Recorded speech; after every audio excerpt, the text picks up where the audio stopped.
ఈ ప్రధానంగా 4 అంశాలు అడిగాను. అడగదలుచుకుంటే 500 ప్రశ్నలు ఉన్నాయి బైబిల్లో. నేను తెచ్చి చదవలేక.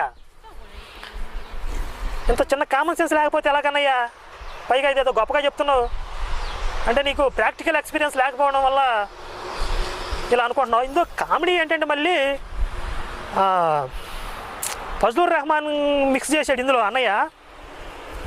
ఫజ్లుర్ రెహమాను విజయప్రసాద్ రెడ్డి దంచేశాడు అని చెప్పి ఫోన్ రికార్డులో ఒక అతనితో మాట్లాడాడు అని చెప్పి ఒక కాల్ రికార్డ్ ప్లే చేశాడు. నిజంగానికి మేము ఫజ్లుర్ రెహమాన్ గురించి ఒక ఎపిసోడ్ చేయాల్సింది ఇంతకు ముందే. కానీ ఎందుకులే ఆయన అధ్యక్షుడిగా ఉన్నాడు కదా, ఏదో గౌరవించాం వదిలేసాం. కానీ మాకు పాపం ఆయన అవకాశం కల్పించాడు, నా గురించి చెప్పండి రా బాబు అని. ఇప్పుడు ఫజ్లుర్ రెహమాన్ గురించి ఒక ఎపిసోడ్ వచ్చింది. అంటే ఒక ఎపిసోడ్ అంటే జస్ట్ ఒక 20 minutes అలా వస్తుంది. అది ఇందులో చెప్పేయచ్చు కానీ చెప్పను, ఎందుకంటే మొత్తం ఒకసారి చెప్తే మీరు తీసుకోలేరు.